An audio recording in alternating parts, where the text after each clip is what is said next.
Oh, good. What? You didn't take the opportunity to do the we're rolling thing, like the good vibrations thing.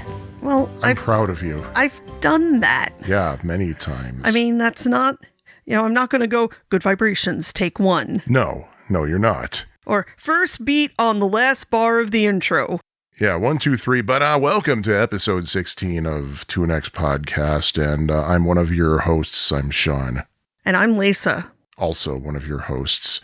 And before we get into anything, just a couple of things I wanted to alert our listeners to.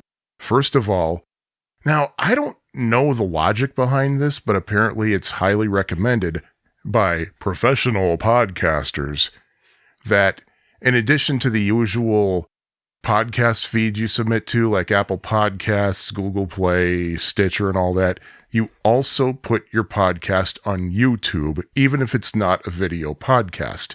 Well, good news, those of you who actually like listening on YouTube, you can actually find us on YouTube now. Every single episode is now on YouTube.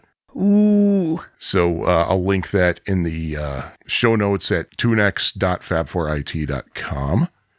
And also, thanks to the folks at the Endless Harmony Forum, we now have a banner that rotates. Yay! In that forum. So those of you who discovered us by clicking on that banner, welcome. Just a little bit about us. We are a married couple.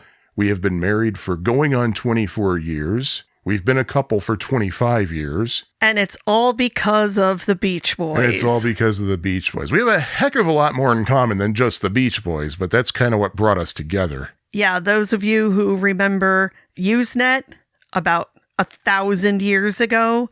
Yep. We first met up in the Rec Music Artists Beach Boys and Alt Music Beach Boys groups, but we only got together once we met in person, which we just passed that anniversary. Yeah, 25 years. We should have done a 25th anniversary special from Waikiki Beach. Oh, God. And see if we can get Joe Piscopo. Yeah, seriously, if you can track it down, I don't know offhand if it's on YouTube. I hope it is. I think somebody actually did a remaster of it on YouTube. If you have not seen the Beach Boys 25th anniversary TV special, which was probably taped in late 1986, it was aired in early 1987, you must check it out. It is so 80s. Good Lord. Like with people who were of the moment. Trust me, the people who were the guests were really popular at that time, but by 1990, they were never heard from again. That's mostly true. Because that's what a lot of the 80s was like. And it was full of people doing the hang loose hand gesture and looking like complete idiots and wearing neon sunglasses. And for best results, get a group of fellow fans together and screen it. Yeah, because we never noticed things like how Glenn Campbell was wearing these really tight corduroy shorts, and he kept reaching behind him probably to pick the shorts out of his butt crack. Man. Yeah, you can make a drinking game out of that thing. Oh my God. And especially how... Just be prepared to have paramedics on staff for alcohol poisoning if you do make a drinking game out of it. How many times throughout the special, the Beach Boys go, some member of the Beach Boys goes, 25 years. Like, I don't know if that was a running gag or what, but it was pretty funny. It was an unintentional running gag, if anything else. Good Lord. And don't miss the part, I think it's close to the end, where Mike is reading an introduction. I mean, obviously reading off of a cue card. Every single word, including song lyrics, were all cue carded. And Brian is standing, like, he practically has his chin on Mike's shoulder, and he's mouthing every word as Mike says it. And I mean, again, I don't know if Brian did that as kind of a gag, for that Mike wouldn't even see until he saw the special itself, or if Brian was just reading the cue card and didn't realize he was mouthing the words. He probably didn't realize it. I don't know if it was intentional or not, but it is hysterical to watch. Good night. Granted, though, the performances are really, really good. Oh, yeah. There's some great, like Ray Charles sings Sail on Sailor. Belinda Carlisle does Wouldn't It Be Nice? Yeah. Let's see, what else was really... Carl sang I Can Hear Music with Gloria Loring, if I remember correctly. Yes. And Jeffrey Osborne sang God Only Knows, which is a crying shame because you really want Carl to sing that. Yeah, but there were some really great guests, so check it out. Yeah.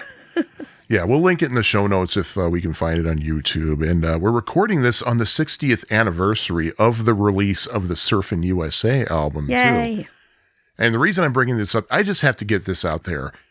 It's always been said that you never know who's listening to your podcast until they kind of come forward because either you said something wrong or because they want equal time or whatever. So having said that, if anybody who is employed by the Beach Boys, BRI, or Bry Mel, or anybody is listening to this, I just want you to know Lisa and I have a 1963 copy of the Surfin' USA album that's in really good shape. The cover's nice. It has all the songs listed on the bottom. Hit us up. We'll lend it to you for photo shoots. Or either that or explain to us why every single time you post a picture of the album or reissue it on CD or whatever, you use the 80s reissue version that does not list Surf Jam and Stoked. Does it actually say a capital reissue at the top? I don't think so. No, it doesn't have that. Because that would be really bad. That would be that would be the equivalent of, I think it was in Endless Harmony where they show a copy of either Sunflower. I think it's Sunflower, where it says digitally remastered at the bottom. So they use the Caribou CD for it. Well, hey, considering how long it took me to find a vinyl copy in the late 90s, maybe they couldn't locate one. To this day, I've only seen 4 vinyl copies from that era, and 2 of them are in our apartment. Yeah. So, well, and yours is a UK release. Yes, with Cotton Fields. The stateside release. Yep. But something I wanted to go back to is what you were talking about before. Well, we were talking about before, the 25th anniversary special. That might fall under the category of what the hell were they thinking? Because there was, even though it's fun to watch and all that, it's very cringy. And we actually did an entire episode on really poor decisions made by the Beach Boys and related. Well, to be fair, I think some of it would be cringy at any time, but I think some of it also is cringy because of the total 80s-ness of it. I'll give you. Like watching in retrospect, like the fact that they had many shots of women in tiny little neon bikinis with their boobs practically hanging out.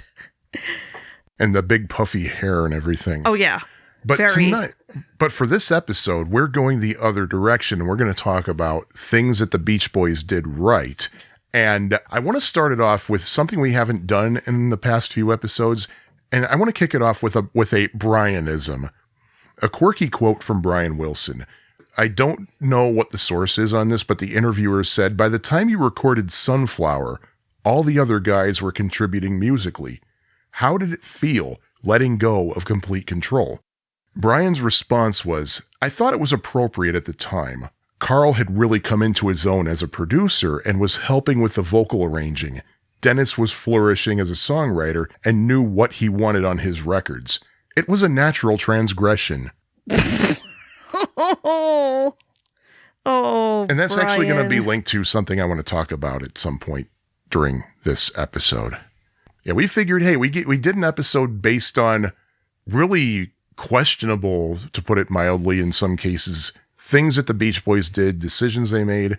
We want to give equal time, we hope equal at least, to some of the good things they did. And there were many. Well, yeah. And I mean, the reason why I think we did the, you know what's wrong with the Beach Boys discussion first is over the years, the discussions that we've had about the Beach Boys. And yes, we've been together over 25 years. And we're still talking about the Beach Boys. We have not run out of things to talk about. But we're also huge Beatles fans. And it's like when you look at the Beach Boys in parallel with the Beatles, especially when they were both dealing with Capitol Records, Capitol was the Beatles' U.S. distributor. When you look at the marketing plan, the promotion for the Beatles, the Beach Boys definitely did not get the same level of treatment. And we know that is a big part of that is the wheeling and dealing and salesmanship that Brian Epstein was able to broker with Capitol Records. But still, it just doesn't feel fair. And that the Beach Boys didn't have a Brian Epstein to literally set himself on fire for them.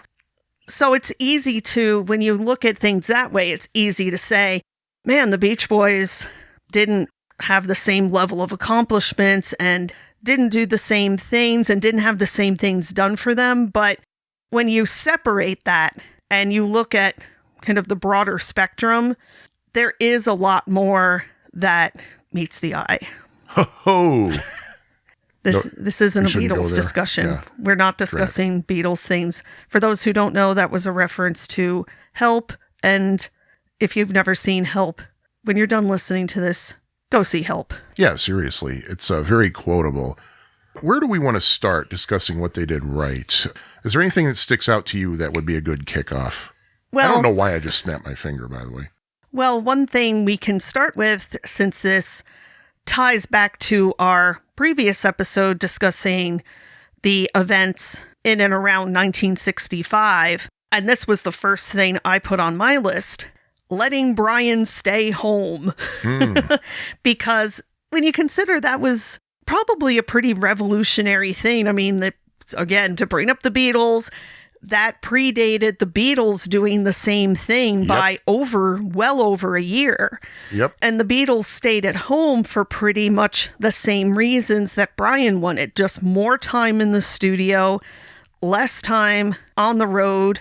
And as we brought up before, when a band is touring, yes, that's where they make their money. That's where they really pull in new fans and get to do promotions and things like that. But it's nonstop between just the rigors of traveling, checking in and out of hotels, being away from your home, your stuff, your dog, you're having to eat in restaurants all the time and not having your own food and your own things, and having to get up every day and put on your show clothes and have DJs and promotion people asking you the same questions over and over. It probably really wears on you after a while.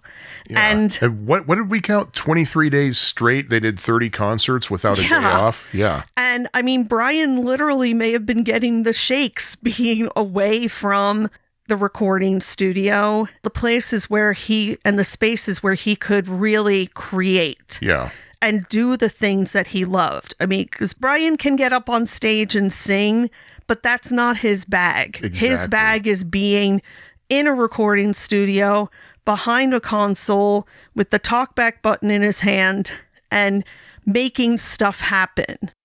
And the fact that the record label, that their management, that the other guys, I mean, yeah, they may not have been in love with this idea, but the fact is nobody forced Brian to stay on the road. They all knew that, love it or hate it, it was really ultimately the best decision. And look what came out of that. Oh, California Girls, Let Him Run Wild, Little Girl I Once Knew, Guess I'm Dumb. Well, and also Pet Sounds, the Summer Days and Summer Nights album. Yeah.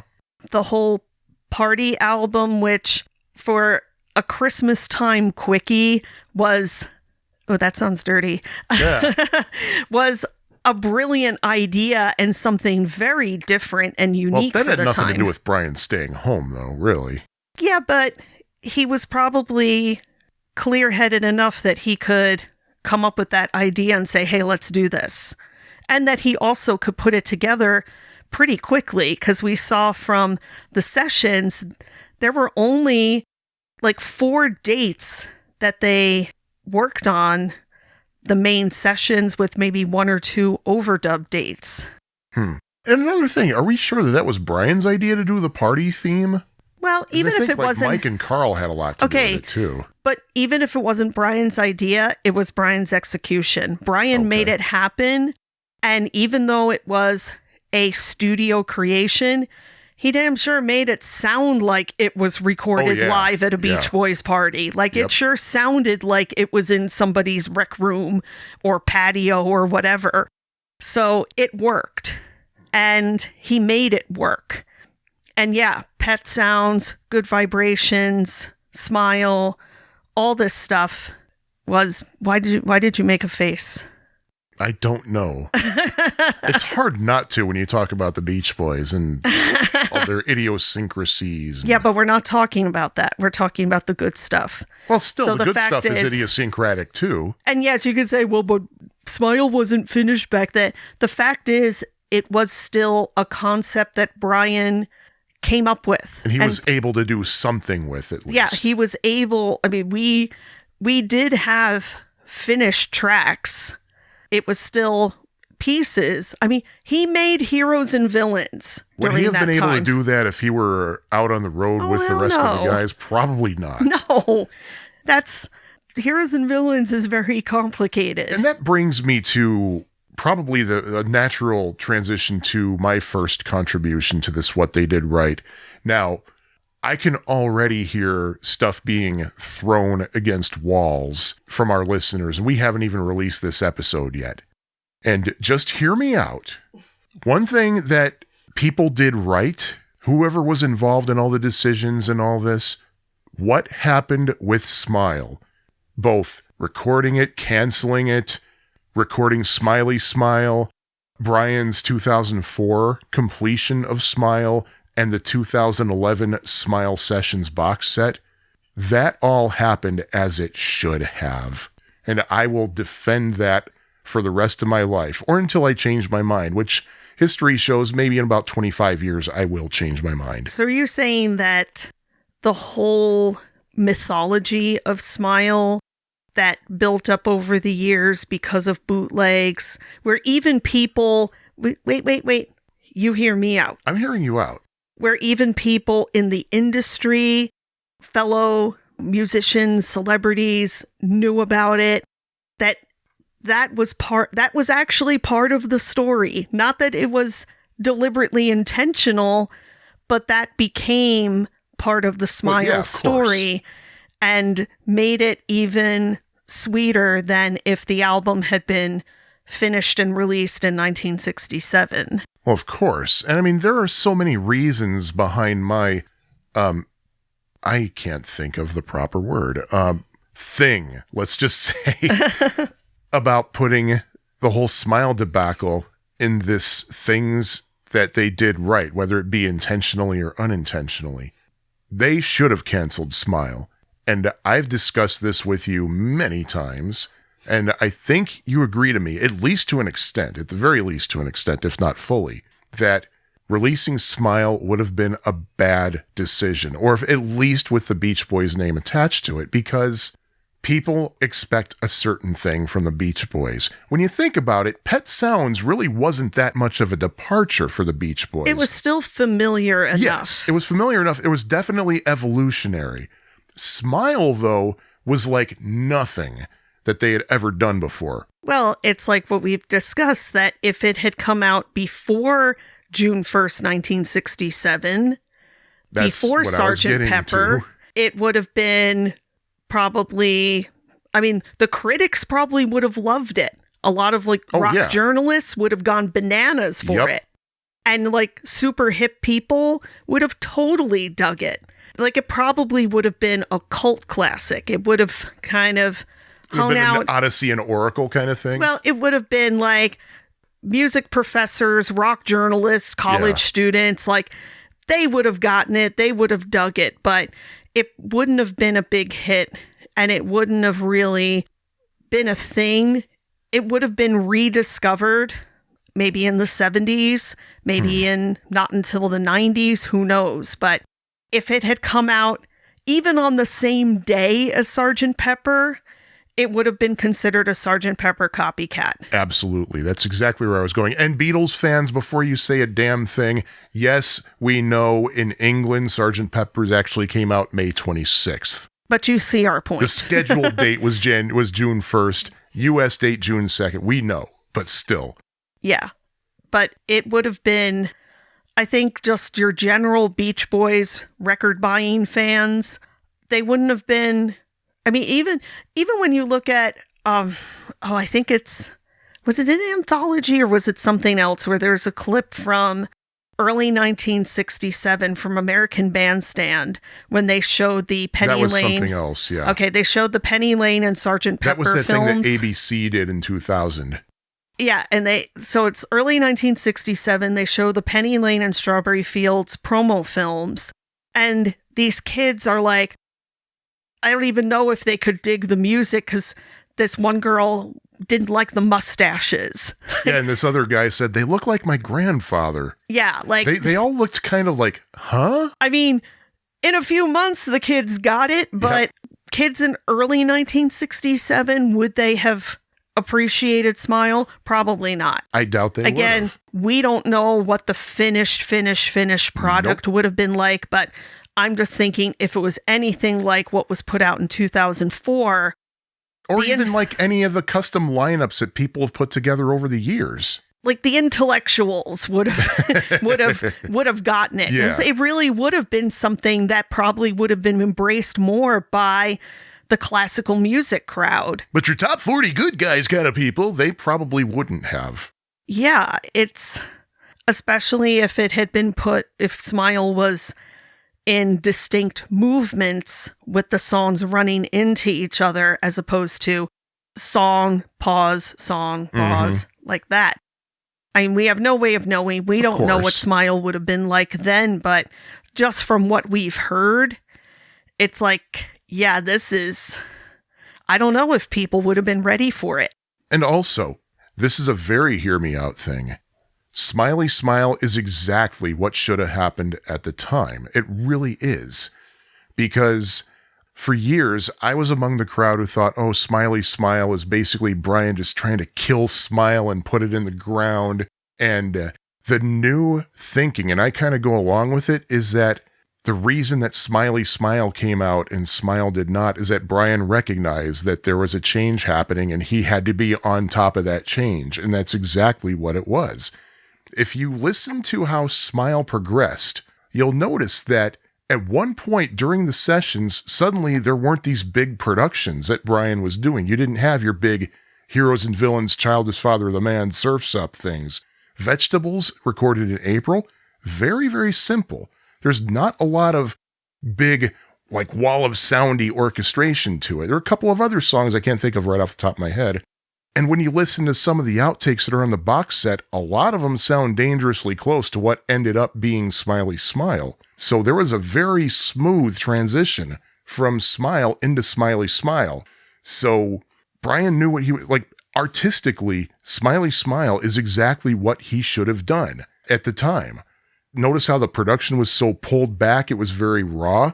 That's exactly what was about to happen. Big case in point. Again, we go back to the Beatles. What was their next real album? The White Album, which was basic rock and roll, really, with a few exceptions. And what else was about to happen? The British blues scene with Cream, just 3 guys. Led Zeppelin, 3 guys and a singer. And all that stuff, just very basic things. And that's exactly, Brian identified that. He was good at prognosticating that. I got to use that word more. That. And he was right there on the spot at the right time. Of course, Smiley Smile was not the biggest hit in the world. It also wasn't the biggest flop in the world, but... Yeah. And a lot of Beach Boys fans thought that that was the Smile album that he was working on. And like our friend David, who we mentioned in the previous episode, I seem to remember he said when Smiley Smile came out, oh, okay, it's that Smile album. He just called it Smiley Smile now. See, because we didn't know. I can dig your logic. I don't quite agree, and I think I might be a little bit kind of poisoned by the fact that I never listened to the Smiley Smile album until I heard Smile stuff. Oh. And to me, Smiley Smile just sounds very murky and underproduced. However, I can dig your logic if you kind of transfer it to Wild Honey. Oh, yeah. Because Wild Honey, I think, is kind of the nice little compromise where it's something that is commercially accessible. Still some stuff that's a little different because it had more of an R&B flavor than the Beach Boys normally had. Yeah. But also very kind of stripped down. Yes. I think that's, except for how she boogalooed it, it's because I can't stand that song. That song should have been a Romp in a Monkeys episode. Yeah. But Wild Honey, I think, serves that which may have been part of the idea, since Wild Honey came out pretty soon after Smiley Smile. Yeah, it came out in November, I think, and Smiley Smile came out September 18th, 1967. Yeah. And I think, Smiley, that's a good way to look at it, because it does seem that you have the two extremes of Smile and Smiley Smile, and Wild Honey is the happy medium. And it turned out to be a really good album, too. Yeah, I mean, the production on that is much brighter. Yeah. And more cheerful. Mm-hmm. And I just think it works better. To me, Smiley Smile does not. I'm not going to get into it because that's not what this episode is about. No. And of course, just one more thing to add is that I think it was David Anderle who was trying to tell Brian, look, use Brother Records for your special projects like Smile and stick with Capitol for the Beach Boys projects. And that would have been an interesting thing to have happen. Like if that would have happened, Brian could have taken as long as he wanted and finished Smile while still fulfilling Beach Boys duties. So. And perhaps would have taken enough time for the world to catch up with him. Yeah. I mean, because if Smile had come out, say, in maybe 1968, it probably would have been better received. Well, yeah, because by that time you had your Procol Harums, your Moody Blueses, and... Well, you had young people were getting more into listening to full albums. Yeah. And that was probably also just the dawn of FM radio. Yes. I mean, which really started doing the whole playing a whole album thing probably like around 1970, 71. Yep. But AOR. That was probably when it was just starting. Mm-hmm. So it probably would have been better received then. But of course, what have I said? Smile could not have been finished until it was, because Darian needed to grow up. Brian needed Darian Sahanaja. Now, I don't mean to hog the spotlight here, but I really want to go one more here because another item on my list fits right in with this, and it might be on your list too, actually.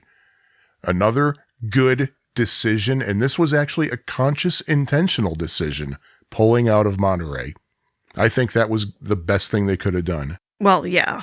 It's not on my list, but I do agree with that. Now, if they had gone to Monterey and done your standard issue Beach Boys set, they would have been laughed out of the arena. Yeah, I'm sure that was not the kind of crowd you wanted to play that stuff for. But in an ideal world, if there had been a Monterey thing, it would not have been something Build the Beach Boys. I mean, it could have even just been Brian Wilson or Brian Wilson Presents or something like that, where he could have had basically a super group of the best Wrecking Crew people with members of the Beach Boys and maybe even some other people as vocalists. Yeah. And even having like the Sid Sharp strings and having a whole horn section and basically having what he did for the Smile tour, like having a pretty full stage of musicians to present Smile music, probably some Pet Sound stuff, maybe even pulling a few oldies out of the bag. Yeah. But having it performed almost like a pop orchestral thing, which would have been very 1967. Yeah. Especially right on the heels of Inside Pop, which was talking about that, where you had people who were Leonard Bernstein and people who were big deals in the classical world saying, hey, pop music is doing some really amazing things too, and we can't write that off. We need to listen to that and pay attention and give these people their due. Yeah. So it probably would have been terrific. Just don't call it the Beach Boys and don't act like it's just your standard issue Beach Boys set. Yeah, and I pulled up, while you were talking, I pulled up a list of performers who were at Monterey. Well, first of all, before I forget to mention this, when you listen to other Beach Boys concerts or any Beach Boys concerts from 1967, be it the famous Hawaii shows or the shows they did after that in 67, there was just something just kind of hollow about the sound, especially Hawaii.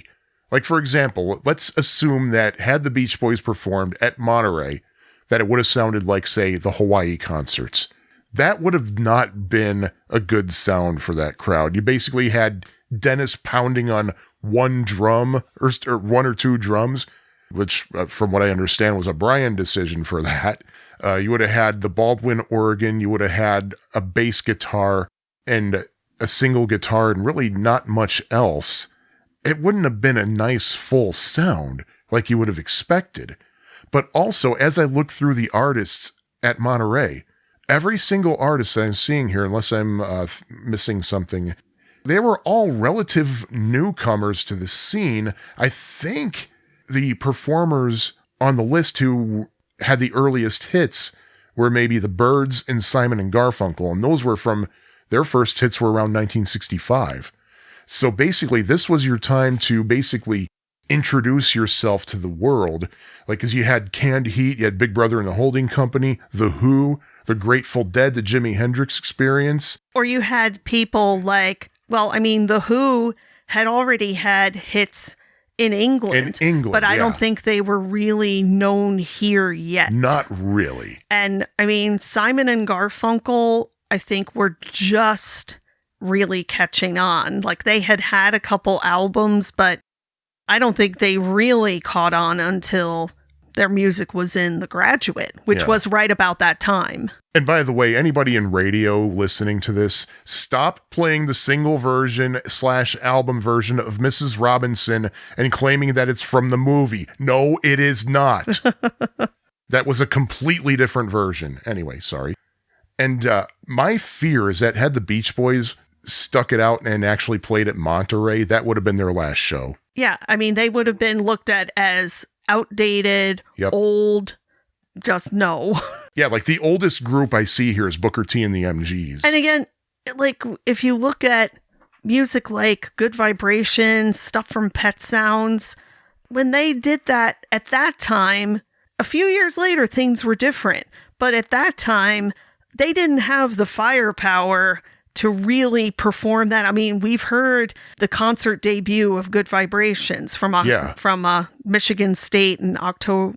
University of Michigan. Oh, University of Michigan. Sorry, Michigan fans.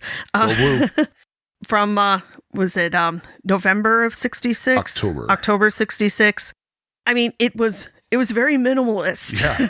Because they just didn't have the firepower. Yeah, and the Tannerin didn't even come in until the very end in that performance, too. Yeah, so they wouldn't have been able to really carry out Brian's message. Yeah. And it wouldn't have worked. Mm-mm. So again, that's why I say they needed the super group. They needed people who really could do justice to that music and let the Beach Boys do kind of what they do best, which is the singing. Yeah, exactly. According to Mike's book... and let me just interrupt. I will allow that Carl could have been the guitar player in the supergroup. Okay. Because Carl's an amazing guitar player. And a lot of Wrecking Crew sessions for the Beach Boys, Carl played guitar. Yes, he did. But yeah, so calm down, Carl fans. I know he's an amazing guitar player and was just as worthy as Wrecking Crew people. So yeah, he could have done double duty there. Yeah, and speaking of Carl fans, according to Mike's book, Carl was the reason they pulled out of Monterey, because Carl begged Brian. He said, let's not do Monterey. If we do, I'm going to get arrested. Well, yeah, because he had done, he had claimed conscientious objector status and was going through a whole big deal. And seriously, he was afraid that if he was so out in public like that he would have been arrested, because I don't think they had gone to court yet and had it settled where he did community service. And he did end up getting arrested before Monterey, but still. Yeah. Like he was still kind of in the midst of that. Yeah. So, I mean, that's definitely a valid reason, but the artistic reason, I think, is also just as important. Yeah, I think one or two of the other guys also had reasons to pull out, too. I think Dennis didn't want to do it for some reason. I don't remember off the top of my head, but it wasn't just Carl. It wasn't just Brian. Yeah. So since I brought it up just a moment ago, let's talk about my next thing, because I said just a little bit ago that a couple years after 1966, performing something like Good Vibrations on stage would have been a lot different and a lot less minimalist, because another good thing that the Beach Boys did starting around 1968 was to bring in other musicians as part of their touring band. Yes. To bring in a solid horn section. And it grew over the years where they had additional drummers, keyboard players. Ed Carter's hair. Why don't you explain that? I'm trying to remember how that. I'm pretty sure it's our friend Dan, whom we're hoping to have on the podcast in the near future.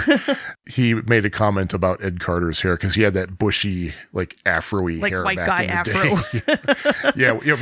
We saw him last year at the Owl Show. I don't. His hair is still a little bit on the fuzzy side, but not quite as it's afro-y. Like there's Ed Carter and there's his hair, But no, they brought in additional musicians he's a phenomenal guitar player, by the way. So that the Beach Boys themselves could trade off and come down and sing if they wanted to, or handle different duties on stage. But that created a far fuller sound and really, I think, helped them survive the leaner years when their records weren't selling and they weren't doing as well. And then in the early 70s, starting with that the Carnegie Hall concert in 1971, where they really started getting more and more attention. People weren't buying Beach Boys records. Radio stations weren't playing them as much, but man, people were going to their concerts. They were, yeah. I mean, in 1973, or was it 74, when they were Rolling Stones Band of the Year? 74, I think. Yeah, it was 1974. Despite not putting out a record that year except for Endless Summer, which wasn't even on their label. And Child of Winter. Let's not forget Child of Winter. Which came out 10 days before the end of the year. They were still the band of the year because they had such a hot, solid touring act. Yeah. And even, I love in Mike's book when he talks about when they toured with Chicago. Now, anybody who has seen Chicago in concert knows I talk about firepower. I mean, these guys are awesome in concert, but still, it's like in the Chicago, the Beachago shows in Beachago, I think it's supposed to be pronounced. In 1975, the Beach Boys went out there first and blew the roof off the joint. And Mike's attitude was like, all right, here you go. Well, that was after the guys in Chicago were sassing. They're like, look, what's this here? And they ended up having to bat cleanup because the Beach Boys put on such a great show and the audience they were probably tired. Oh, that was actually on my list there, the Beach Boys in Chicago touring together, just because, two great American bands, two powerhouses, especially at that time. So, yeah. With a little bit of crossing each other in terms of harmony and vibe. I mean, Wishing You Were Here could have been a Beach Boys song. It would have fit perfectly in what the Beach Boys were doing in the early 70s. I mean, well, why else would they have grabbed a few of the Beach Boys to sing on it, Yeah, but just kind of building up their touring act, because that was also something they could take with them around the world.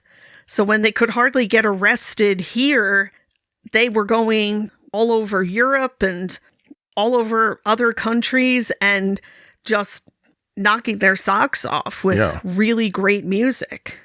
So that was definitely a great idea that kind of still perpetuates to this day. Because the Beach Boys, I mean, even what Mike and Bruce take out on the road, when we went to see them a couple of years ago, you can't deny that the people on stage could play. Oh, yeah. They did an excellent job of presenting those songs. Yeah.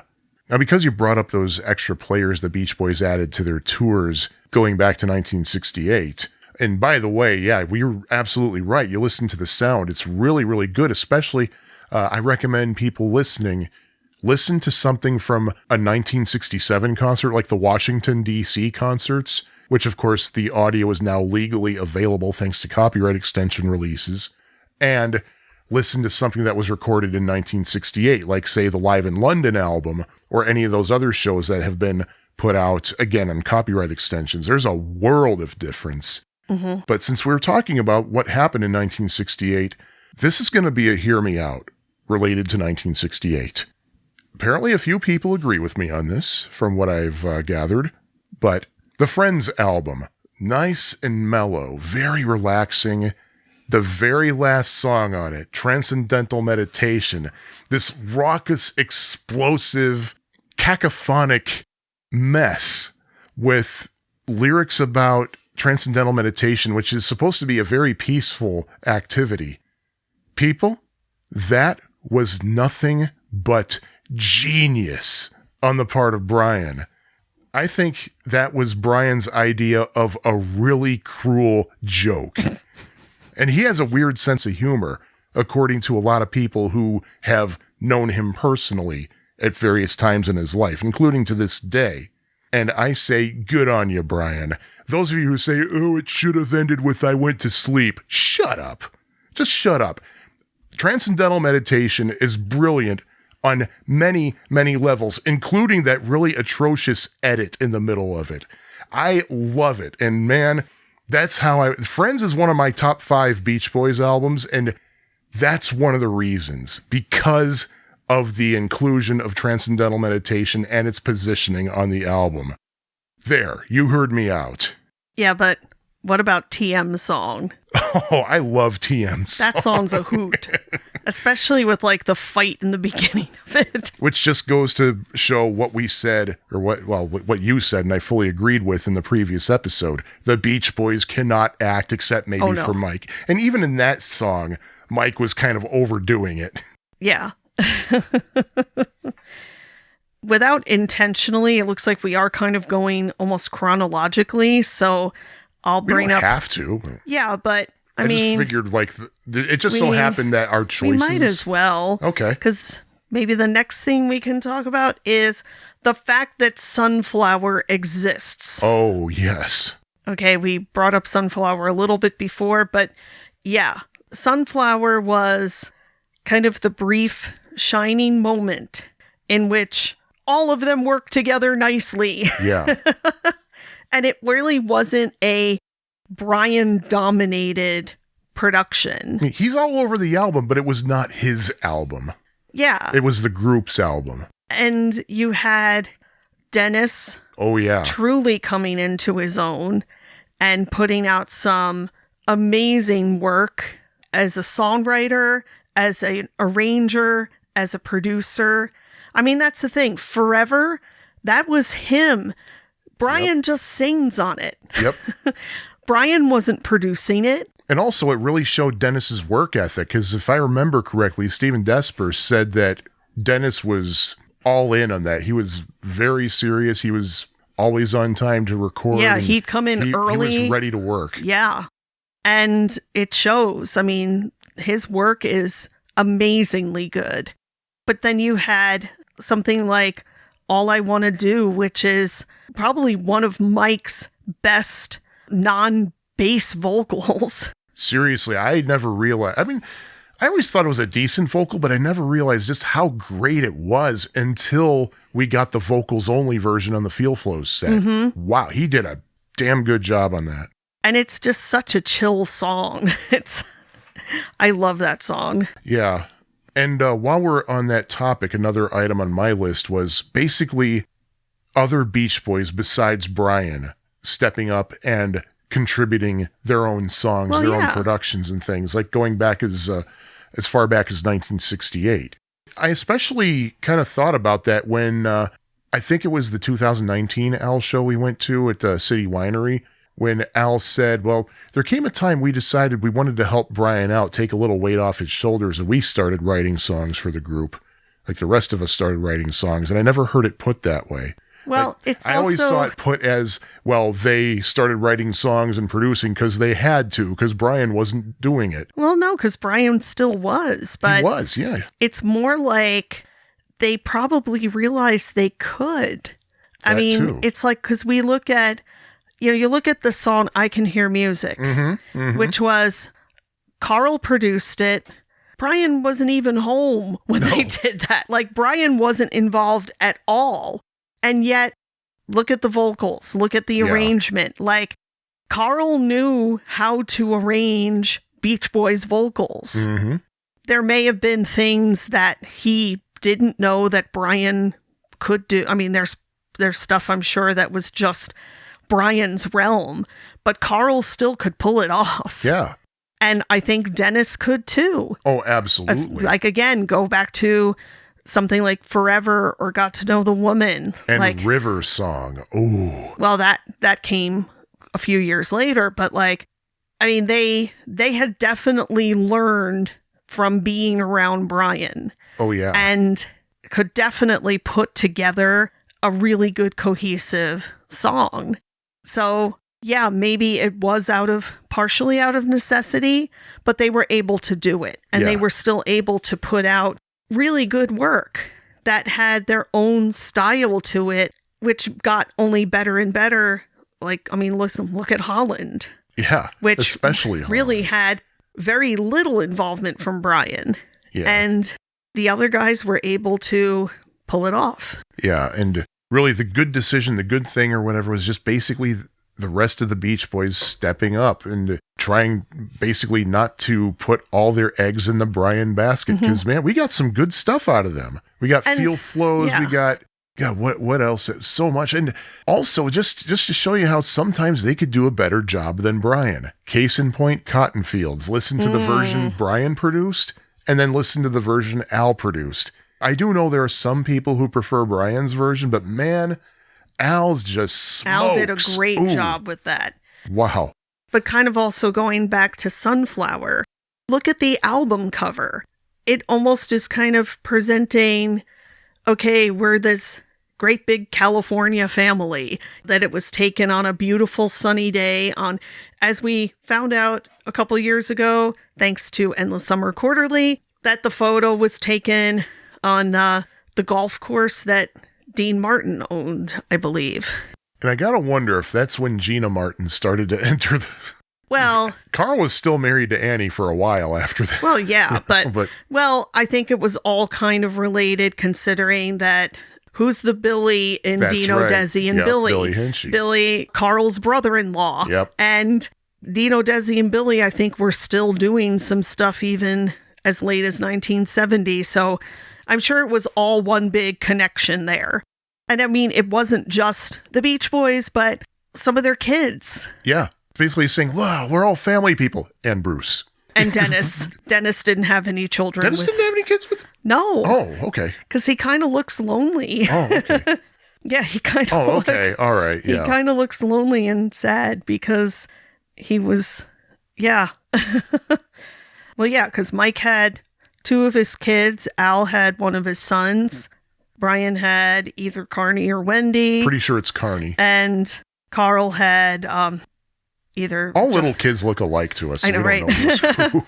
But yeah, it's kind of like we're not teenagers anymore. Like we're kind of growing up, and this album is a little bit more grown up. This album's a little bit more about kind of where we are right now. And I apologize if I've said this before, but anybody out there who caused Sunflower to peak at only 151, I hope you get smashed in the face with a rake. Yeah, but thank you to all those people overseas who bought the record and helped it make a much better showing in Europe. And basically everywhere else in the world, probably. But yeah, it truly is a hidden gem. And it's my favorite non-Pet Sounds Beach Boys And I'm glad album. we have access to it. Oh, yeah. Because it was out of print for a very long time. Yeah. It's definitely a beautiful piece of work. And even, again, thanks to Endless Summer Quarterly, because for a long time I remember asking in the various forums that we were on, like, why Sunflower? Why that name? And don't just say, oh, it was some kind of hippy-dippy 1970s sort of thing. It turned out they were, Carl was looking through a stack of Orange Crate art labels, like the labels that had been put on orange crates that are considered very beautiful artwork and highly regarded in California. And there was one label that caught his eye for the Redlands Sunflower brand that had this beautiful sunflower on the label. And if you look at that label compared to the sunflower that's on the back of the record, they're nearly identical. We'll share a picture. Yeah, it's quite beautiful. So I'm glad that we know that story now, because again, that even adds even more to the California identity. And the fact that the Orange Crate art labels, I think, were more from all over the state, not just Southern California. So it's kind of honoring a tradition of just the state itself instead of just a particular region. Oh, yeah. And what happened after Sunflower? Well, what I consider to be another good idea, a good decision, the hiring of Jack Riley. Oh, yes. Yes. Absolutely. Say what you, and oh my God, I just need to get this out in the open just so I can People shut will up. say. Yeah. There was a time when Jack Riley actually joined Pet Sounds mailing list, PSML, back in the early 2000s, I think. And he immediately got severely flamed by people because, hey, when you aren't face to face with someone, you have the balls to just rip them to shreds. Mm-hmm. And people were saying, oh, the same Jack Riley who did this, the same Jack Riley. And he was like, yeah, screw you guys, I'm going home. And he did reemerge some years later too and answered a few questions. But yeah, I mean, yeah, of course, he lied on his resume about being a Pulitzer Prize winning reporter for NBC, blah, blah, blah. I don't care because look at what he did for the group. The George Santos of his time. Okay. But the fact is, whatever he lied about, he had enough either experience or just natural ability or chutzpah to put the Beach Boys in places they had not been in before, which was critical because if that hadn't happened, they would have had to hang it up because they weren't getting airplay, they weren't getting bookings, and things were getting pretty dire. And he's the one who made them expand their concerts. He's like, come on, man, your concerts are too short. Let's go 2 hours. And yeah, there's a significant difference because when you are limited to just the usual concert, like you even go out and look for those 1970 concerts. They're fairly short and they're very, very top 40 hits heavy. Yeah. You expand, you get a little bit more AOR in there, a little bit hipper. Now, was he in the fold by the time Good Vibrations in Central Park happened? Oh, that's a darn good question. I don't know. All right. So Good Vibrations in Central Park, the actual shows were on July 2nd and July 3rd. Okay. 1971. Because what I'm asking is, would Jack Riley have brokered that deal and gotten them in that music festival? That is a darn good question. Because that show was, and I mean, we can even put that as a good thing that the Beach Boys did, whether Jack Riley was involved or not, because that was a kick-ass performance that was shown on television and probably got them a lot more attention because they looked really hip and cool and very of the time. Like they weren't wearing striped shirts. Yeah, right. And they weren't wearing white suits. Oh, Carl was wearing an unfortunately ill-fitting. But everything Carl wore back then was unfortunate and ill-fitting. Oh, man. But Al had a pretty cool beard, and Yeah. Mike was wearing like a long flowy shirt and bell-bottom jeans. And, well, I mean, Dennis always looked good. Well, yeah. And whatever else have you there. But yeah, I mean, Jack Riley kind of pushed them into places they hadn't been in before. And got them to play longer shows at a time when that was the change happening in music, that concerts weren't just going to be 20, 30 minutes anymore, that people wanted longer shows and people were getting booked into bigger venues and getting their concerts simulcast on radio stations, on FM stations, and doing, there was a big change once we got into the 70s, and Jack Riley probably had his ear to the ground and knew what was going on. And he also got them to go to Holland, which I don't, that is debatable, but they did turn out some good music there. So yeah, they really did. That's also in my top 5 Beach Boys albums. Yeah, definitely. Something else that happened in the early 70s was Carl bringing into the fold two guys by the name of Blondie Chaplin and Ricky Fattar. Yes. From a band called The Flame. Yep. South African band who did amazing music and unfortunately not enough of it. Yeah. But Carl got Blondie and Ricky into performing with the Beach Boys both in the studio and on the road. Again, that also helped really up their cred in the early 70s. And I'm not saying, I don't think it was ever like, hey, look, the Beach Boys have 2 black guys or 2 guys from South Africa or whatever. Like, I don't think it was ever put out like that, but more just the fact, like, the proof was in the music that these guys brought their playing ability, well, in Blondie's case, singing ability, and also writing. And they were able to kind of turn things in a slightly different direction. And even though they came from a totally different place, their vibe totally worked with what the Beach Boys were doing in the early 70s. Oh, yeah.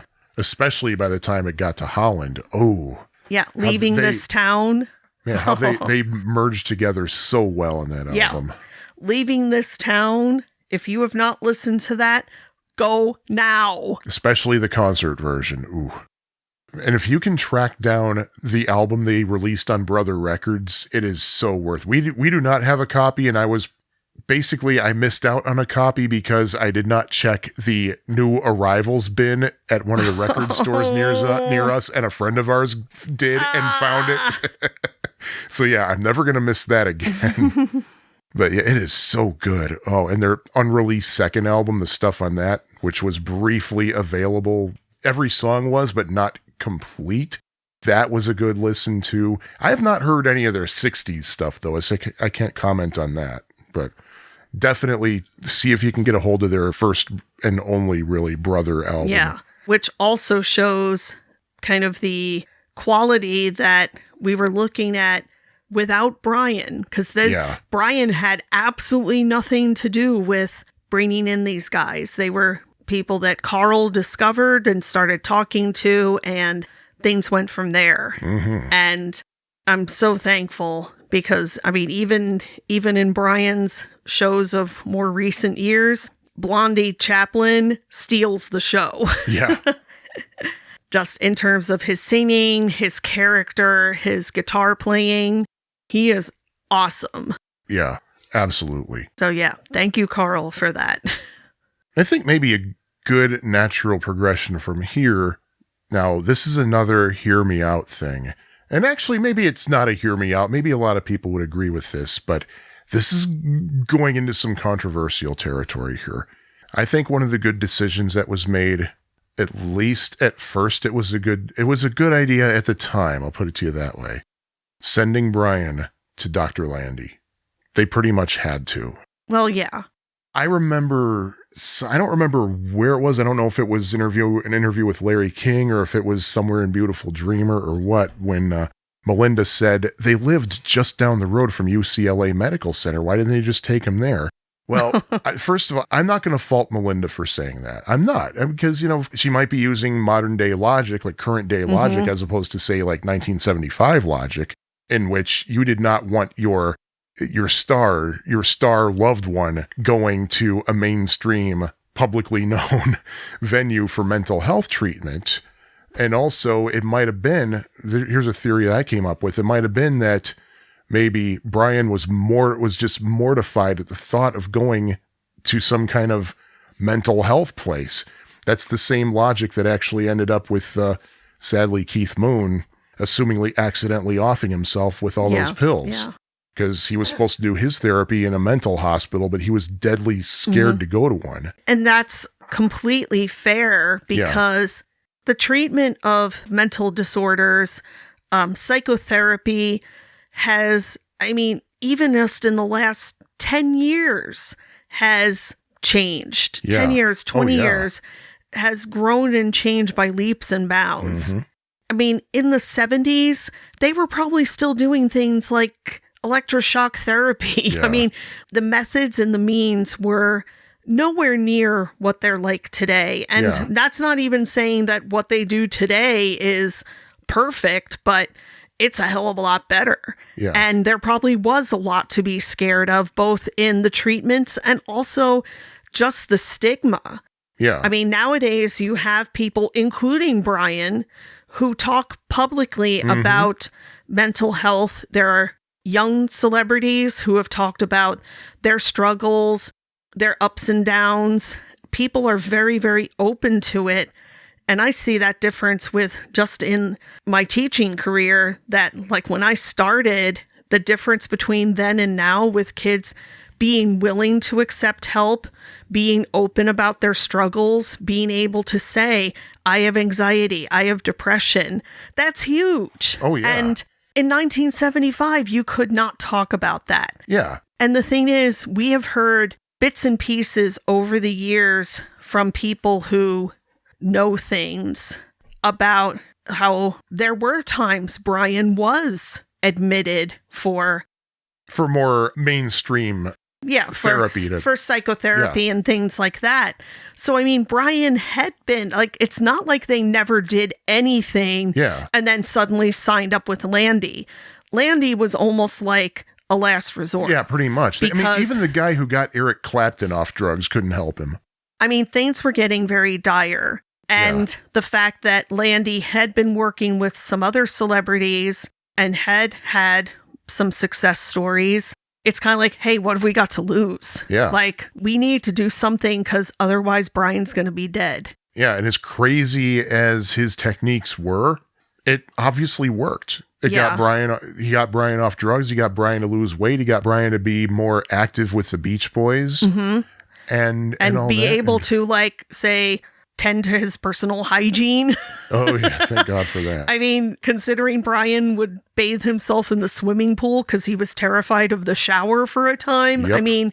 That's real scary stuff. And yeah, you're right that Landy's, at that time, he probably did save Brian's life. Yeah. And then when they canceled Landy's services because he was too expensive, Brian declined very quickly. And of course, we do have to acknowledge that he did have another therapist after Landy that he worked with and he really liked and still got good results from. But I think the story was that guy got killed in a freak accident or something. And I think it really upset Brian. It helped him spiral back down. Oh, yeah.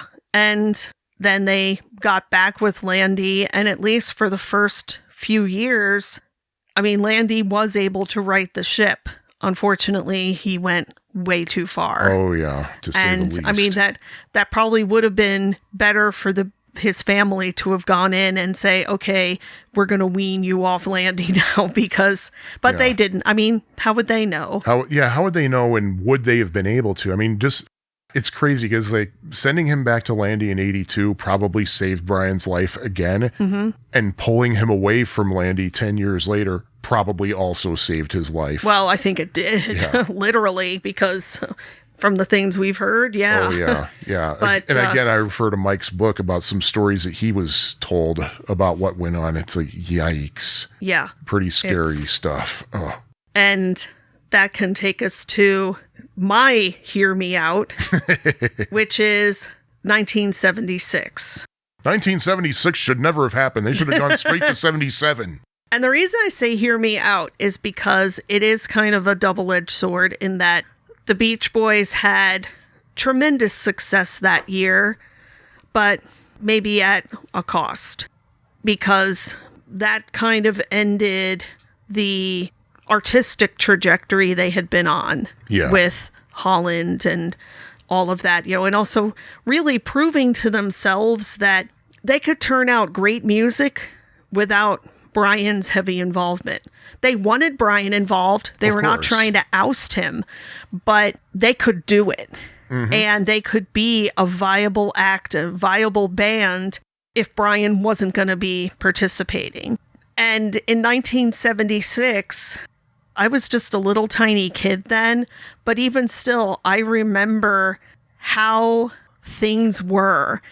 Everything was red, white, and blue. Yep. Yeah, we've talked about this. Yeah. Yeah, everything was star-spangled like crazy. Yep. And I think after Vietnam and Richard Nixon, Watergate, all the various tragedies of the early 70s, problems with the economy, the generation gap, just all these things that were coming to a head, some of them definitely necessary, like women's rights, civil rights, gay rights. These things did need to come to a head. But everybody, I think, just wanted to say, hey, can we just take a moment and just party and be happy for a moment? Mm-hmm. And I think it was just the bicentennial was a really good excuse to do that. Yeah. And the Beach Boys being at the center of that, America's band. Yep.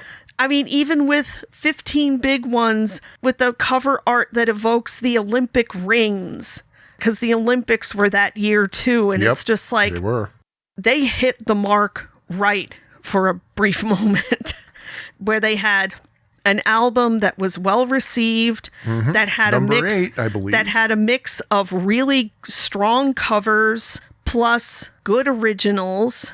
Yeah, the album went to number 8. Rock and Roll Music went to number 5. And I mean, yes, that was a cover that had been done before by other artists, including the Beatles, but it was undeniably Beach Boys. They put their mark on it, which is what you want with a cover. Speaking of which, this is a request I have for people listening who might know how to get a hold of this. A friend of mine told me that, I think it was WNEW in New York, used to play a mix of Chuck Berry's version and the Beach Boys version and the Beatles version of rock and roll music. If anybody knows how to get a hold of a copy of that, would be interesting. I'm curious as to how that sounds. Hit us up, 2nextpodcast@gmail.com, I think. And yeah, I mean, again, there are things that could have, like, It's Okay should have been much better promoted. Yeah, we talked about for that. a single, but still just playing, doing a huge tour that summer. It hit the spot. And for the diehard fans, hey, they could see Brian again. Yeah, I mean, the whole Brian is back thing. Whether they liked the result of seeing him again, that's another question. Well, the fans don't know. The fans only know what they see in front of them on the stage. I mean, it's just... Yeah, they see a fat bearded guy who sounds like an ashtray. who's wearing a robe with his chest hanging out. But it was 1976. There were all kinds of very questionable fashion choices at that time. Yeah, you didn't need to have your brain melted on drugs to do that. Yeah, it was... But yeah, just to piggyback on that, I actually had 15 Big Ones as one of my things that they did right, even though probably a lot of people don't agree with me, including the Beach Boys themselves. And Terry Hemmert. Oh, God, yeah. I waited 4 years for this crap. Yeah. For those unfortunates who don't know who Terry Hemmert is, she is a legendary DJ in Chicago who has been with WXRT for just about 50 years now. 1973 is when she started there.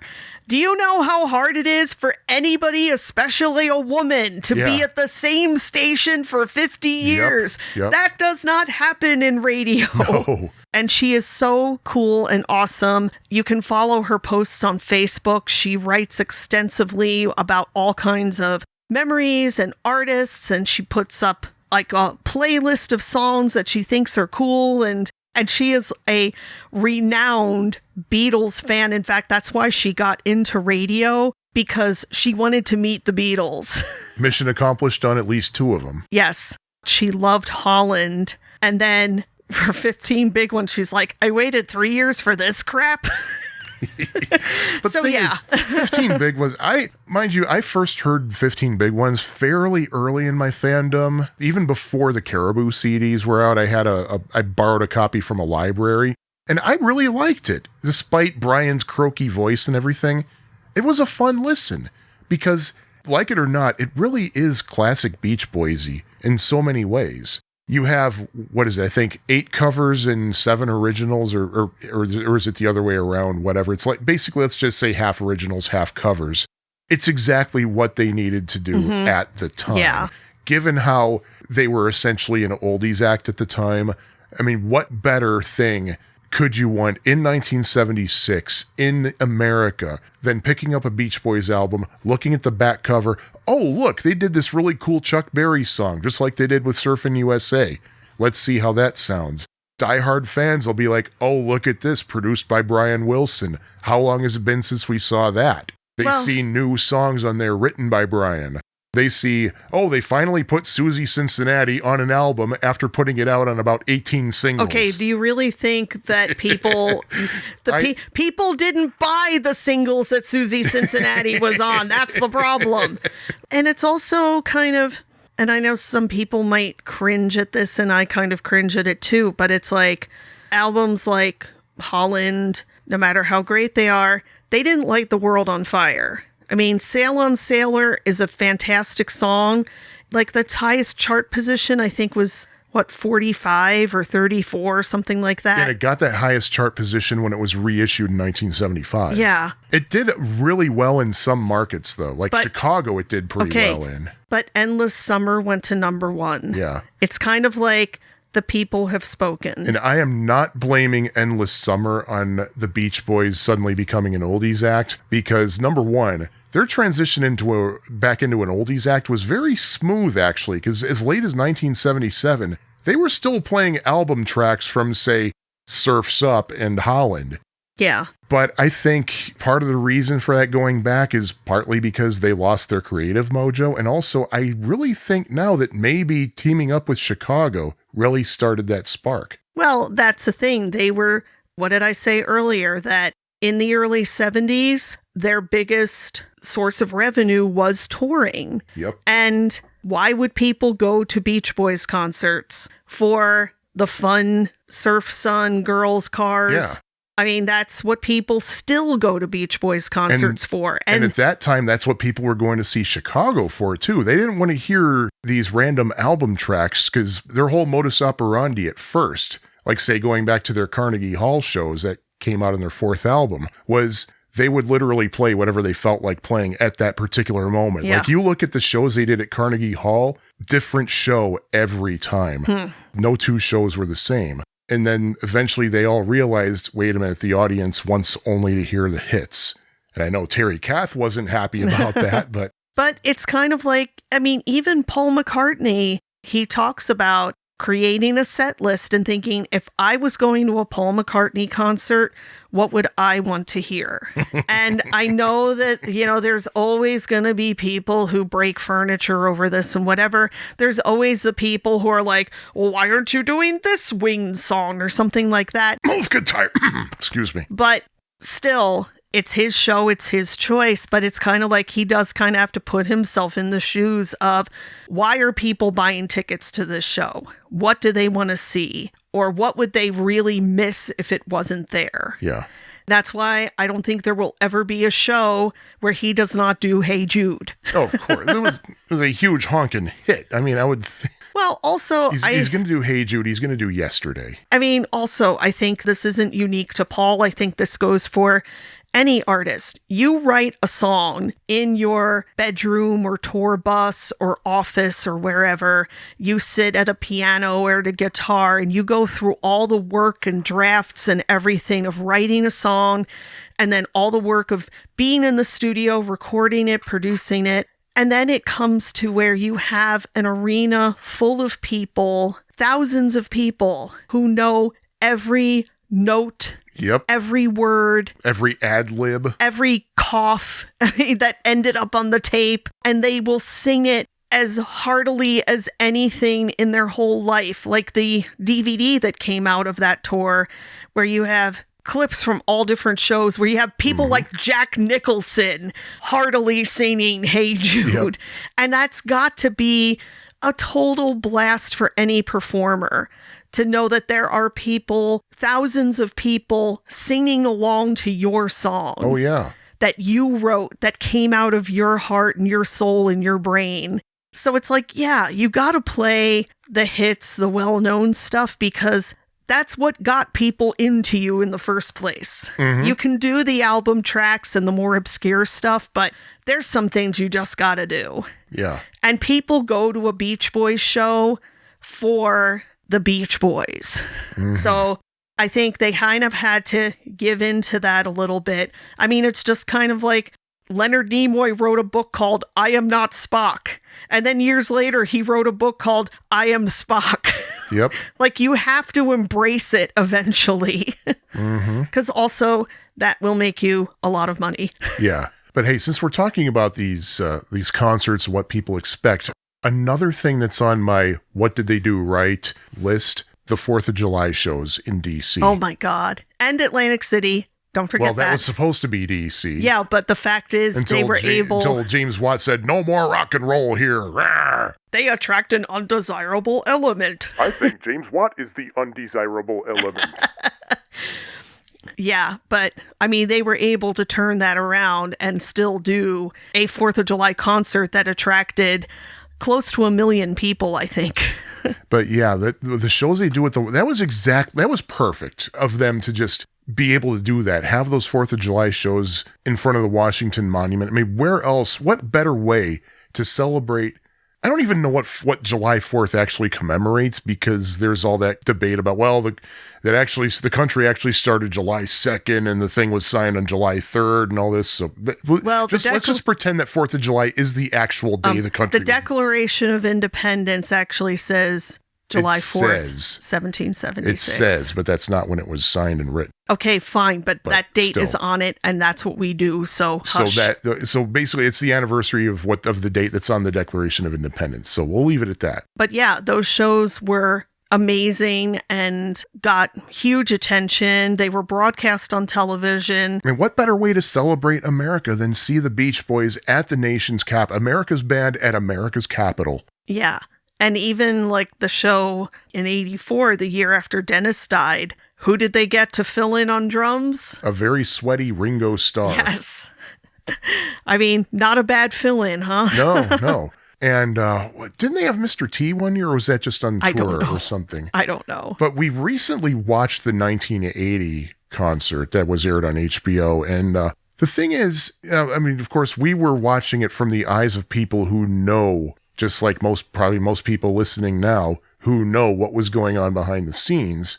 If you had no idea that there were so many issues within the band, so many problems happening, you wouldn't know it by looking at the performance. It was still really good. Of course. It was solid. It was nice and solid. Well, Dennis was pretty much in solid form. Brian was doing pretty decently too. Yeah. So it was a really enjoyable show. Yeah, and kind of to segue to my next thing is something that the Beach Boys, I feel, did right. It wasn't like they did this all themselves, but more the fact that they consented and had involvement with making it happen.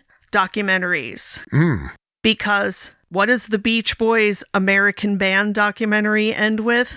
The 1984 4th of July concert. Yeah. And it also had clips from some of the other 4th of July shows, including Atlantic City. When Beach Boys American Band was made, it came out in 85. The documentarians had pretty much open access. They had open access to what was in the Capitol vault. Yeah. And they pulled some pretty interesting stuff, interesting alternate mixes from there. And a little thing called fire. Yeah. Yeah. And obviously the documentary was made when Brian didn't have any say because he was basically tied up with Landy. And when Brian actually did have a little bit of a say in it, they edited that footage out. So for a brief time, you could not get that documentary with the smile footage in it. But it had film of Brian in the fire hat. Well, that was from the Good Vibrations promo outtakes, though. Yeah, so. But still, they got a hold of that somehow. Yeah. And I mean, there were things used in that documentary that were from the Beach Boys film that was done in 1976 was produced by Lorne Michaels. But there were some clips that were recorded. Like I think Mike did his appearance in American Band didn't look like it was from 1976. I think was new. And Al too. Yeah, all their narrations were current. I think except for Brian's. They did some newer stuff. Well, Dennis too. Oh yeah, Dennis. Yeah. They had so much good stuff, and that really gave me a great education because it was shown a lot on HBO, so I got to see it pretty frequently. Yeah, I didn't really see it till the 90s. That gave me a fantastic education, but you also had the Lorne Michaels special, which had, among other things, which this clip is in American Band of when Belushi and Aykroyd took him surfing. Yep. And it's like, I didn't wax my board yet. Should have thought of that sooner. So you had that. You had American Band. And then in the 90s, we had I Just Wasn't Made for These Times. Yep. We had Endless Harmony. Mm-hmm. Beautiful Dreamer, the Smile documentary. Yep. Thank you, David Leaf. I mean, we had kind of a string of really strong documentaries. I even liked Nashville Sounds. That the Beach Boys, like I said, these weren't documentaries they produced, but they had cooperation. Yeah. Like they obviously allowed the people making the documentaries to have access to recordings, to video, to things that they would have needed Beach Boys approval with. Yeah, we fairly recently rewatched An American Band, and it just hit me when we were rewatching it just how groundbreaking that thing was at the time, because there was some dynamite stuff in there. You had the home videos that Dennis shot that we all thought were promo films for Smile. No, it was just footage from Dennis's camera. Yeah. We had outtakes from the 76 TV special.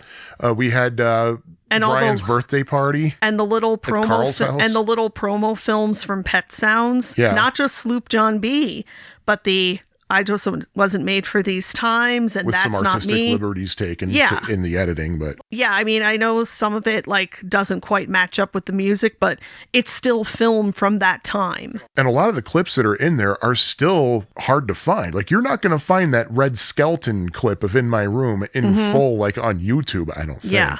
For me, being a kid and not knowing about things like interlibrary loan, where I only had one Beach Boys book in my town library, and nothing really in print that I could get my hands on at the bookstore in the mall, that was a great part of my Beach Boys education. Oh, yeah. So I'm very grateful that they gave their blessing to these various documentaries. And you know what I'm very grateful they gave their blessing to? What? The 1990 twofer CD and eventually cassette releases. I have that on my list too. Awesome. See, we think alike quite a lot. Isn't that scary? And it came at just the right time, because shortly after those twofers came out is when I got my first CD player for Christmas. And before then, to get my fix of Beach Boys albums, I would go to the library and check out what they had, which was mainly cassettes, and they were all the capital budget reissues. Many of which were missing songs off of them, and not songs, such as Cassius Love versus Sonny Wilson, I think, was missing off of what was retitled Fun, Fun, Fun. Yeah. And that's what I had to go by. Thankfully, they left basically everything starting with Party, and later they left intact. They left Beach Boys Concert intact, and the Christmas album was left intact. But for the first time, I was actually able to hear most of the albums in full, with bonus tracks and with pretty extensive liner notes. Yes. Oh, I also did hear Surfin' USA in full because one of the local libraries had a mono vinyl copy of it. So I would copy my library's cassette of the Surfin' USA album and then drop in Stoked and Surf Jam from the But with the twofers, you didn't have to do that. So you had two Beach Boys albums on one CD, plus bonus tracks, plus liner notes, and even the CDs themselves had the Capitol single label with the orange and yellow swirl on it, which was just it was a nice touch. It's like chef's kiss right there. Beautiful. Yeah. And again, to bring up the Beatles, this was something where the Beach Boys far exceeded the Beatles because at that time, now this was 1990. Yep. So just when CDs were really becoming the big thing and record companies were ditching vinyl, so just going CD and cassette. And at that time, the Beatles had had their albums on CD since about 1987, 88. Yeah. But what were they? They were just the Parlophone album, no liner notes whatsoever. Except for Sgt. Pepper's Lonely Except Hearts for, Club I was Band. going to say, wait. Yeah, Sgt. Pepper actually had a booklet and the artwork from the album and the little pictures of the cutouts and things like that. Yeah. And even a nice little guide to who's who on the cover. But that was it. Because Sgt. Pepper on CD got a big deal and everybody was talking about it and going crazy about it. But all the other Beatles albums had nothing. Yeah. I mean, not even the back covers for the most part. No, nothing special, no bonus tracks. And even like the mastering wasn't all that great. Well, to be fair, it wasn't great on the 1992 furs either, which Mark himself admitted. He said, yeah, I used no noise on that and I really wish I hadn't. Well, I mean, yeah, to be fair, like mastering from analog sources at that time was still pretty rudimentary. Yeah. I mean, on CD, at CD releases at the time, because remember they used to have the little codes. Yep. AAD, ADD, DDD. Unless you were picking up like a classical CD where a lot of them were DDD. Yeah. They had been recorded digitally, mastered digitally, everything was digital. They were still kind of working on the technology to take analog recordings and really do them justice. So we weren't going to see better mastering for a couple years yet, but they still did a fantastic job that far exceeded what Beatles fans got. So, yay! And they were in print for about 4 years, and then they took them out and replaced them with single album per CDs, no bonus tracks. Which was depressing. And then in 2001, they were reissued as twofers with the bonus tracks.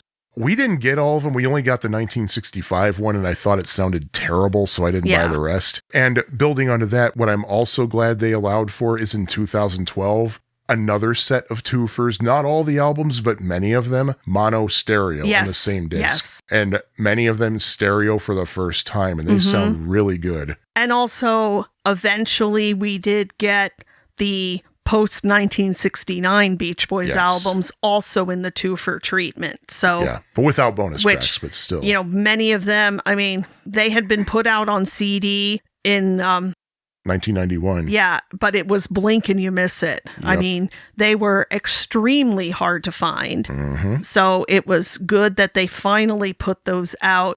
When was that?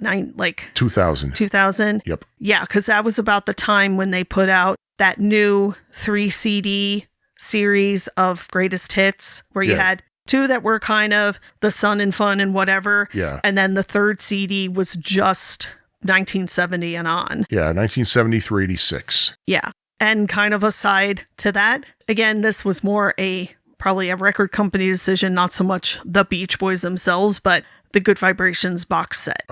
Yeah. Which was revolutionary. That's what got me to be the massive fan that I got to be, because by the time that box, I think I mentioned this before, by the time that box came out, my fandom was kind of waning until I heard the disc 5 version of God Only Knows. And I went to the store to buy that just for that one track. That was all I cared about. And then it got me hooked on disc 3. And I needed Sunflower after that. See, here I was a lifelong fan, and that box set, I was able to replace a lot of old tapes and several generation copies of things that I hadn't had on other sources, and definitely filled in some blanks for me. That was a must-have. Another Hear Me Out. Oh no. Kokomo. I have to resign and say you're probably correct. In that, it hit the spot. Just like 1976, it hit the right spot. That song was perfect for 1988.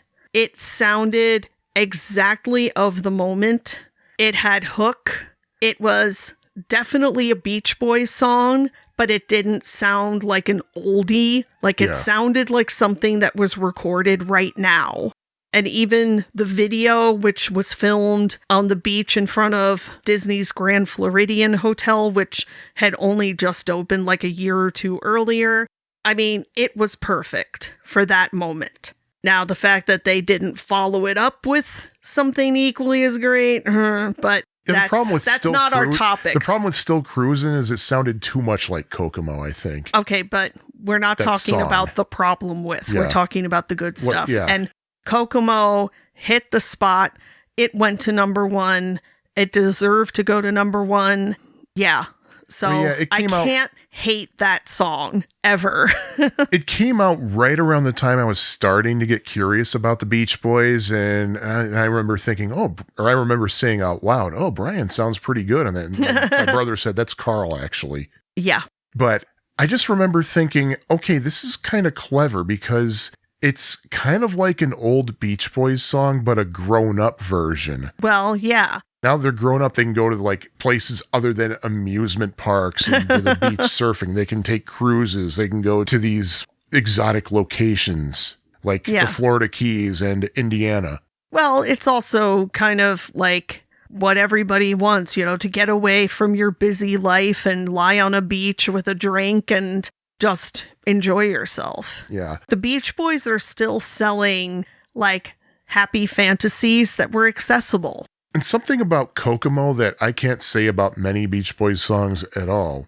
When that song came out, I was teaching myself how to play guitar, and I found it very easy to play along with for the most part, because you start with a C, and then next you have a C major seventh, which you just lift your index finger off, and it was just easy to follow along, except for that F minor chord.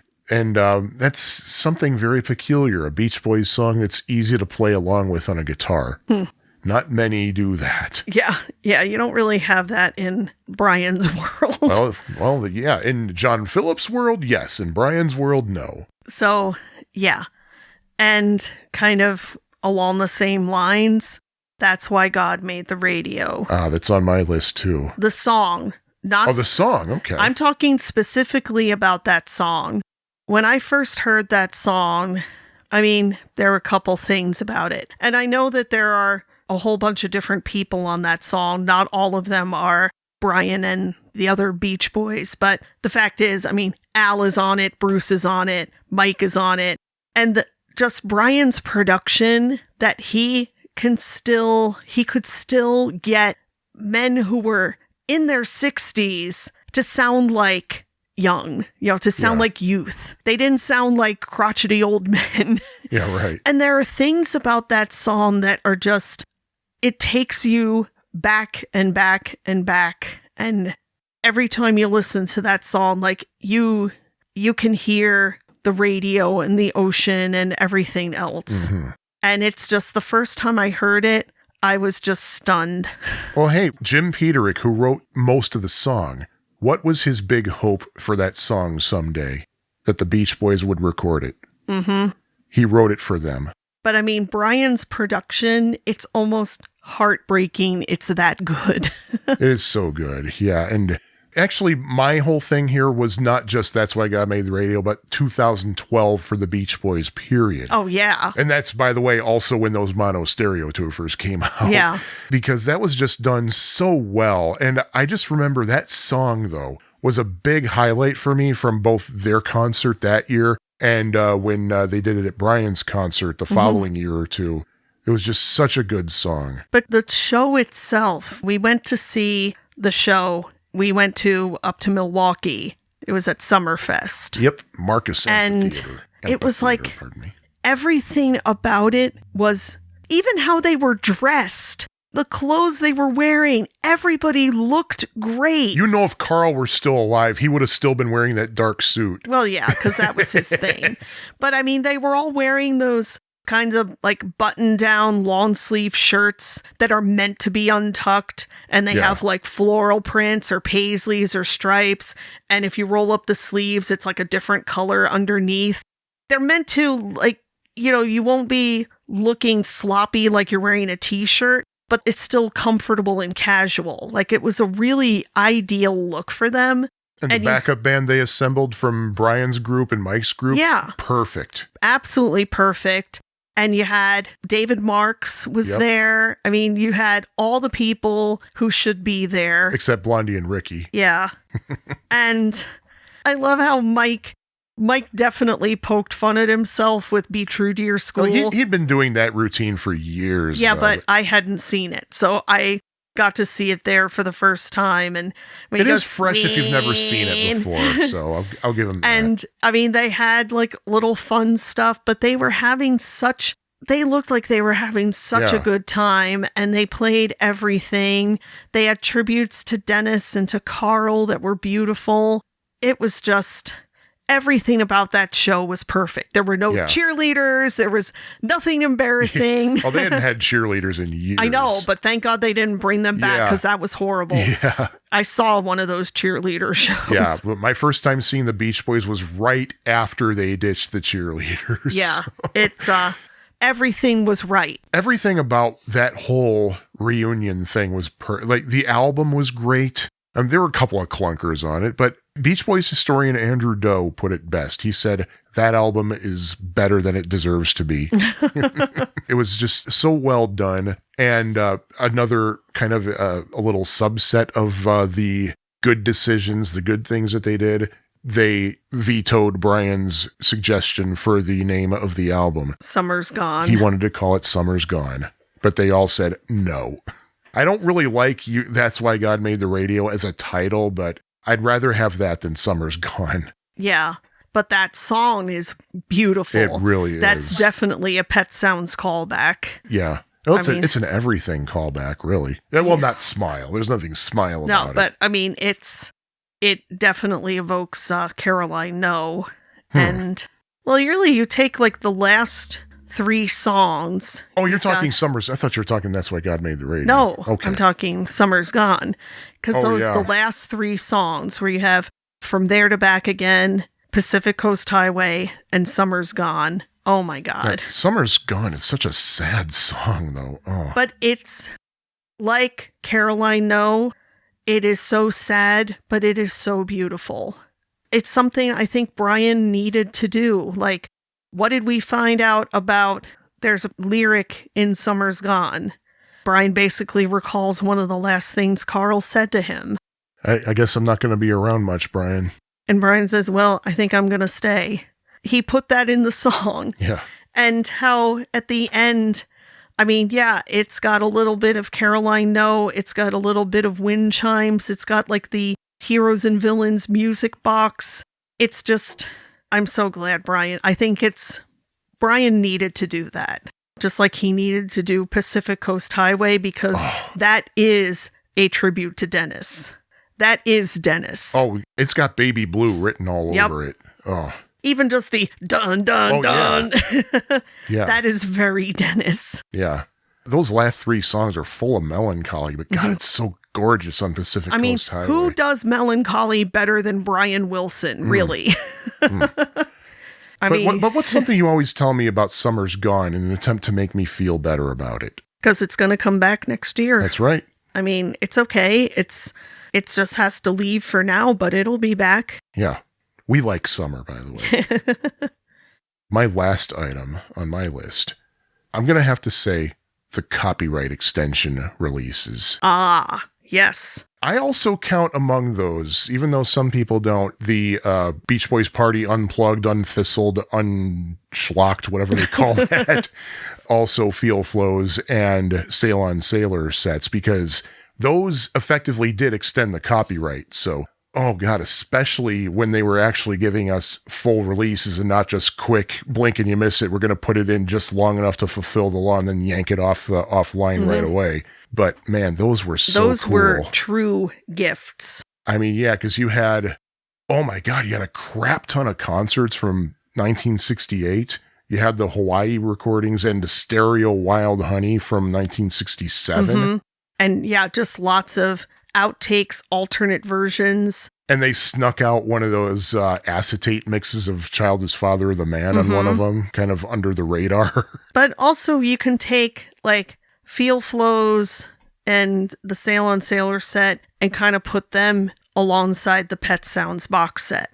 Because again, that's another thing we should have mentioned too with, in terms of just box set material, that they had to give their approval for the Pet Sounds box set. Like that's something. Are you talking the 1997 one? Yes. Okay. It just feels like they're all gifts to the fans, because these are not things that casual people, like people who just happen to enjoy Surfing USA, they're not going to run out and plunk down a lot of money for the Pet Sounds box set. That was for us. Yeah, those copyright dumps, they didn't have to do that. They could have just let the copyright lapse for all that was... And they could have just done what they eventually started doing, just putting like 30-second clips up for like half an hour and then yanking them off.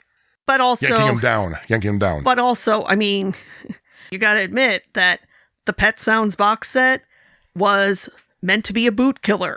It was a terrible boot killer, though, because there's a lot... Yeah, I know, but the fact is... It's a wonderful set, but a bad boot killer. But I think that was about the time that everybody started realizing, okay, there are bootlegs out there, and Bob Dylan, who actually released... Frank Zappa. I thought that was Bob Dylan, who actually took the boots. Frank Zappa. Oh, okay. Bob Dylan had the bootleg series, or the bootleg tape, the basement tapes, but I think they saw what the fans were doing, and saying, "Hey, I could put this material. We can do better than that. Like people are buying this stuff. Why am I not getting the money for it?" Yeah. And instead of trying to shut them down, beat them at their own game, which will shut them down. Yep. Because you can say all you want about Lego My Ego, but I don't think people are going to buy that and not buy the Pet Sound Sessions box set. Well, the thing is, back in the 90s when people were buying these Dutch imports, as we call them now, because most of them literally were Dutch imports. Yeah. We kind of had a gentleman's agreement that if that material ever came out legitimately, we would buy it. We'd do the right thing and buy it. And of course, when that actually started happening, there were some people saying, "Oh, why should I buy this? I already have it on bootleg." Dude. Do you not remember what we all said back then? And also, don't tell me that the bootleg... But this costs $40. It's okay, it's $40 for 2 CDs. Back then, you were paying $25 to $30 per disc. Yep. Without blinking an eye. Just shut up and get it. Okay, do the right thing. Put money in their pockets. Buy Brian and Mike additional homes. Yeah, it's the right thing to do, but it just feels very fortunate that somebody somewhere saw that there was an audience for this stuff. Yes. And said, okay, almost like you've stuck with us all these years, you've been good little fans. Here's your prize. And again, calling out to people who might be listening, like say Howie Edelson, Mark Lynette, for God's sakes, even Mike Love, if he, for God knows what reason, wants to hear people talk about the Beach Boys. Yeah. Here's a little thing for you. Take the Sunflower album. Isolate each individual song by their 16 tracks. Oh, I will buy that. I will buy that. Even if it's just a download, put it out in lossless format, be it FLAC or Apple lossless, I will buy the sucker. So I think we're done. Yeah, we're at done. Least we're for not, now. Yeah, at least for now. We're not saying this is the only thing they did right. These are the only things they did right. Just how we said when we did our What the Hell Were They Thinking episode, those weren't necessarily the only things they did wrong. So we do reserve the right We'll probably come up with like 14 other things in the next week, but yeah, we're not going to do. Yeah, we're not going to do another one of these episodes in the next week, though. Or at least we won't release it in the next week. We'll change things up a bit. But that's whew. Okay, wow. And we've been recording for 2 hours. I don't know if this is actually going to end up 2 hours, but that's a lot to talk about. So, but that's what we do. Yeah. That's what we've done for the last 25 plus years. And when we take the dog out for her nightly walk, we're probably going to talk more about this stuff. Because that's what we do. That's what we do. Oh, so yeah. And just a reminder, you can now listen to our podcast on YouTube if you so desire. I'll put a link to the channel. I was shocked. I'd upload this stuff to YouTube, and then like minutes later, I'd see the number of plays just go up by about 10. It's like, what? Who's doing this? But thank you for listening, everybody. Yeah, thank you. And thank you, dear, for talking with me and sharing our conversations with people. Well, I mean, we might as well. Yeah. Talk to you again eventually. All right. Bye. Thank you for listening to the TuneX podcast. Please leave us a review at Apple Podcasts or iTunes. You can hear us on Apple Podcasts, Stitcher, Amazon, Google Podcasts, and just about every other provider out there. If TuneX isn't on your favorite provider, please let us know. You can email us at tunexpodcast@gmail.com. Our website, which includes the show notes, is tunex.fab4it.com. Fab4IT is spelled F-A-B and then the number 4 and then I-T. Feel free to connect with us on social media. TuneX is on Facebook, and we're also on Instagram and Twitter, both under the handle of TuneX Podcast. Our opening and closing theme, Melody 10, was written and performed by Scattered Frog. We'll talk to you next time, friends. Until then, don't back down from that wave.